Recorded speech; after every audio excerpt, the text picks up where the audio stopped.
In 1945, after World War II, George Orwell predicted the creation of two or three monstrous superstates, each possessed of a weapon by which millions of people can be wiped out in a few seconds. These superstates were created in the forms of a US-British alliance and the Soviet Eastern Bloc states. Great Britain and America worried about continued Soviet domination of the Eastern Bloc with communist governmental systems.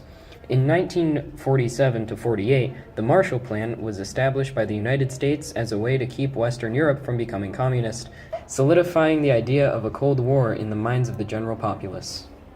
In 1948, the Soviet Union put up a blockade to keep the United States and friends away.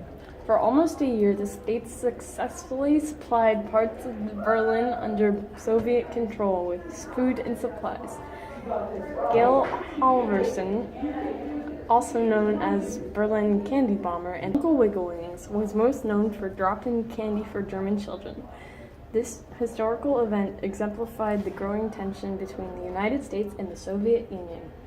The year of great change, 1949, saw the Soviets detonating their first atomic bomb, the formation of NATO, and the rise of Mao Zedong's Communist Party in China.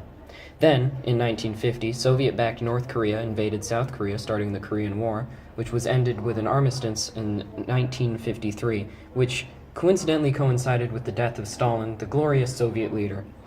The Koreas were split along the 38th parallel in this treaty with a demilitarized zone. Seeing the growth of NATO, the Soviets formed the Warsaw Pact of 1955 with their Eastern European allies. Shortly after the period of 1958 to 1962, both sides of the standoff began to compete for the development of the first ICBM. The public saw this in the form of a space race in which the Soviets won with the creation of Sputnik. Shortly after Sputnik went around the Earth, however, America sent their own spaceship to the moon, one-upping the Soviet spacemen. In 1962, the Cuban Missile Crisis occurred when the U.S. found MRBMs stationed on the island of Cuba. The Soviets redoubled efforts to beat the United States after their embarrassing withdrawal from Cuba. There were skirmishes in Cuba, 1961, the Dominican Republic, 1965, Vietnam, 1964 to 1975, and Grenada, 1983. In 1972 and 1979, the world saw the war begin to wind down as the SALT I and SALT II treaties set limits on all types of nuclear and ballistic missiles.